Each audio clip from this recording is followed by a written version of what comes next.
ছেলেকে তার থেকে 70 গুণ ভালোবাসি আমি খোদা। সেই বান্দাটি যার জন্য বৃষ্টি বন্ধ রেখেছিলাম তার জন্য বৃষ্টি চালু করে দিলাম। বলুন সুবহানাল্লাহ। মোহতারাম বুজুর্গ দোস্ত, 1 সেকেন্ডে একজন ওলি হতে পারে, 1 সেকেন্ডে একজন আল্লাহর বন্ধু হতে পারে। তাহলে কেন বলি লোকটা গুনাহগার, লোকটা বাজে, লোকটা সুদখোর, লোকটা মদখোর, লোকটা ডাকু? আপনার লাইফ বেকার হয়ে যাবে। আপনার লাইফ যদি শুধরাতে চান, মানুষকে ভালোবাসেন। দেখবেন বহু লোক পেরেশানিতে আছেন, বউ নিয়ে পেরেশানি, ছেলে নিয়ে পেরেশানি, চাচা অন্যান্য পরিবার নিয়ে পেরেশানিতে আছেন। মনে রাখবেন, এই আমার আজকে হতভাগা বয়ান বক্তৃতা শুনে কাল থেকে এই আমলটা করুন। প্রত্যেকটি মানুষকে ভালোবাসতে শিখুন, মানুষকে দুঃখ দিয়েন না, মানুষকে কষ্ট দিয়েন না। দেখবেন আপনি বউর তরফ থেকে শান্তি পাবেন, ছেলের তরফ থেকে শান্তি পাবেন, পরিবারের তরফ থেকে শান্তি পাবেন। সমস্ত জায়গাতে আপনার শুধু সুখ সুখ সুখ সুখ ফিরা। মোহতারাম বুজুর্গ দোস্ত, আমরা আজ থেকে ওয়াদা করি কোনো মানুষের গীবত করব না, নিন্দা করব না, চুগলামি করব না। সমস্ত মানুষকে ভালোবাসি যে ওই লোকটা আমার থেকেও ভালো। আমার কাছে বেরেলি লোক, দেবন্দির লোক, আহলে হাদিস লোক, জামাতে ইসলামের লোক, জামাতে আহলে হাদিসের লোক, সমস্ত লোক আছে। বলে মৌলানা আপনি কিছু বয়ান করুন, আপনার কথা শুনতে ভালো লাগে, আমরা শুনবো। মোহতারাম বুজুর্গ দোস্ত, আমি বলি সারা জীবন যত আমি নামাজ পড়েছি, হতে পারে একটাও কবুল হয়নি, কোন গ্যারান্টি আছে? কোন গ্যারান্টি আছে? সারা জীবন এতটি রোজা রেখেছি, একটাও কবুল না হতে পারে, কোন গ্যারান্টি আছে?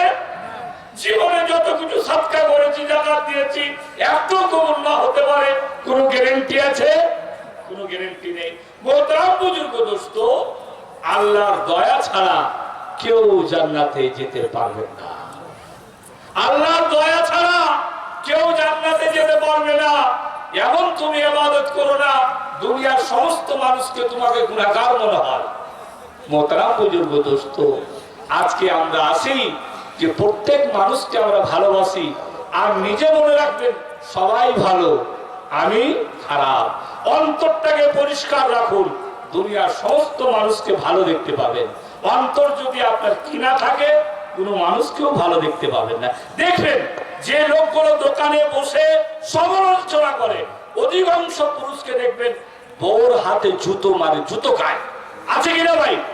যত লোক দেখবেন মানুষের সমালোচনা করে, বাড়ির রিপোর্ট খারাপ আছে, বাড়ির রিপোর্ট খারাপ।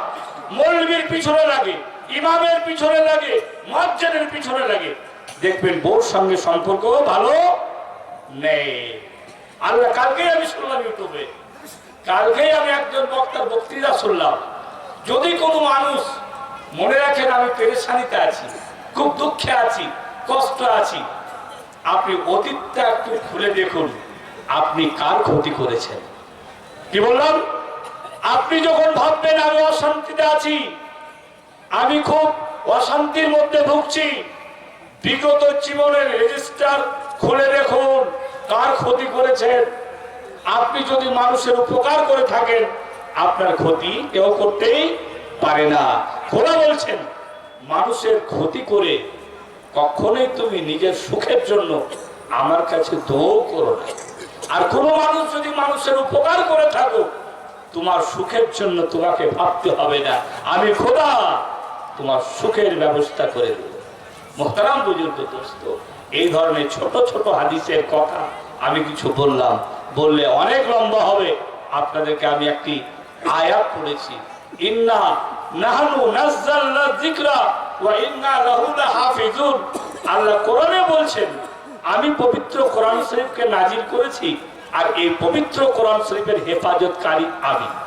আপনাদের একটি ঘটনা বলি, আপনারা নড়বেন না, আওয়াজ করবেন না, শুধু শুনুন আর অন্তরে গাঁথান। একটি ঘটনা যদি আপনি আমল করেন, এখান থেকে ওলি হয়ে বেরিয়ে যাবে।